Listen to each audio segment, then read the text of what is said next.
লিডারশিপের মৌলিক গুণের মধ্যে হলো ন্যায্যতা, ইনসাফ কায়েম করা। ইন্নাল্লাহা ইয়ামুরুকুম বিল আদলি ওয়াল ইহসান। আর্থিক সচ্ছলতা, আছি আর্থিক সচ্ছলতা, এটা বুঝেন তো? আপনি কি ধনী রাষ্ট্র না দরিদ্র রাষ্ট্র, এটা কথা আছে কিনা? উন্নত বিশ্ব, স্বল্পোন্নত বিশ্ব আর তৃতীয় বিশ্ব, আপনি কোনটা? আমরা কি তৃতীয় বিশ্বের সুন্নত সংগঠনের ভিতরে জারি রাখতে চাই নাকি? হ্যাঁ, এখানে আমরা উন্নত বিশ্ব হতে পারি না? পারি। ইনফাক ফি সাবিলিল্লাহর চেতনা যদি জনশক্তির মধ্যে তৈরি করা যায়, সেই সংগঠন উন্নত বিশ্ব হবে। আপনি চাইবেন কেন?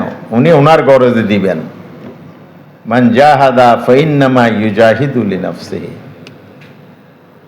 আল্লাহর কোরআন বলছে, আমি কেন ইসলামী আন্দোলন করি, জিহাদ করি? আমার নিজের জন্য। আল্লাহ তাআলা বিআমওয়ালিকুম ওয়া আনফুসিকুম, মালি জিহাদ, জান দিয়ে জিহাদ, দুটি না? আমি যদি মাল দিলাম, জান দিলাম না, জান মানে জীবনের সময় মেহনত করলাম না, তাহলে আমি 50% মুসলমান, 50% মুজাহিদ।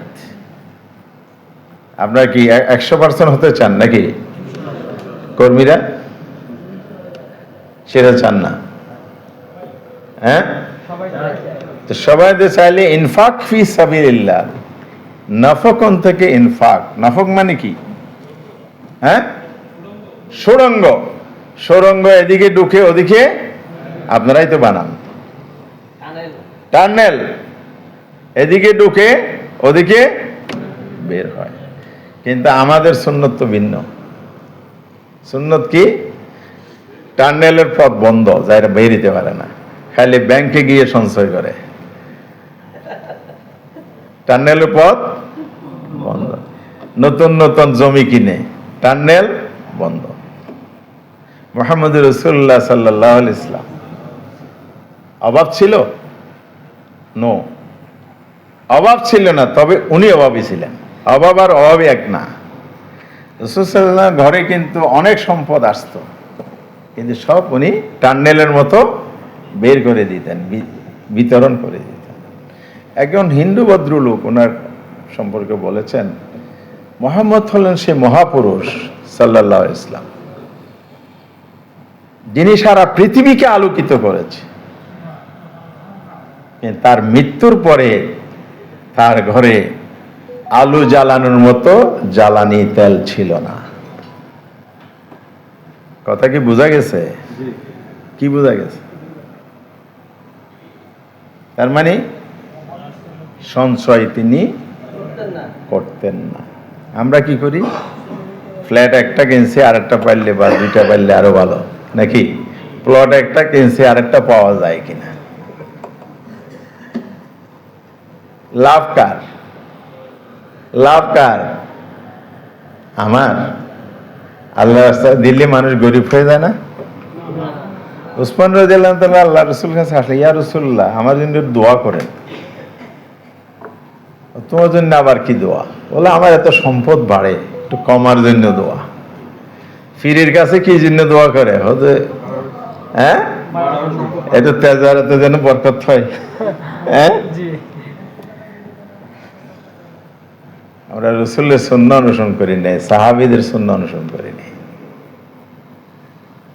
তো বললে, তুমি এক সপ্তাহ পরে দেখা করে, পরে আবার গেছে, ওই ইয়া রাসূলুল্লাহ সম্পদ আরো বেড়ে গেছে। তো বলে, উসমানের সম্পদ কমবে না। যে উসমান তাবুকের যুদ্ধের 1/3, 30,000-এর মধ্যে 10,000 সৈন্যের যোগান দিয়েছে। আল্লাহ তাআলা তার জান্নাতের সুসংবাদ নাজিল করেছে। মদিনার মানুষ মিষ্টি পানির অভাবে ভুগছে। ছড়া দামি ইহুদির মিষ্টি পানির কূপ ছিল রোমা কূপ। এই ইহুদি, তোর কূপ বিক্রি করবি? বলছে, হ্যাঁ, উত্তম মূল্য বালি বিক্রি। কত? 35,000 দিরহাম। যাও, 35,000 দিয়া পুরা কূপের পানি ফ্রি করে দিলেন। তো উসমানের সম্পদ কমবে? দিলে বাড়ে, দিলে মদিনায় একটা খাদ্য সংকট দেখা গেল, সিরিয়া থেকে বিশাল ওটের বহর মালবাহী মারবাড়িরা ভোরবেলা আইসা বলে যে ওসমান কাগজটা দাও। কাগজ মানে চালান। কত দিবা? দ্বিগুণ দেব। এত কম দিবা? কি বলো, পাইকারি দাম মানুষে 1-2% দিয়ে দেয়, আমরা দ্বিগুণ 100 গুণ দেবো। আমার তো একদম 700 গুণ দিয়ে গেছি। আয়াতটা বলেন তো, মাসাল্লাযিনা, কি বলেন না, মনে নেই?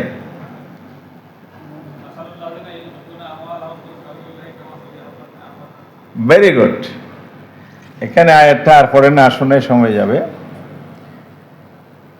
একটি গমের ছাড়াই 7টি করে শেষ। তাহলে কি হইল? কতটাতে? 100 করে গমের দানা। তো 7টাতে 100 হলে কত হয়? আল্লাহ রাস্তা দিলে আল্লাহ 700 গুণ বাড়িয়ে দেন। পরের অংশ কি? আল্লাহু ইউদাইফু মাইয়াশা, আল্লাহ ইচ্ছে করলে তাকে আরো অনেক বেশি অসীম আল্লাহ বাড়িয়ে দেয়। তো ওসমানের সম্পদ কমছে? কমছে? সমস্ত মাল মদিনায় ছড়িয়ে দিল, ফ্রি ডিস্ট্রিবিউশন।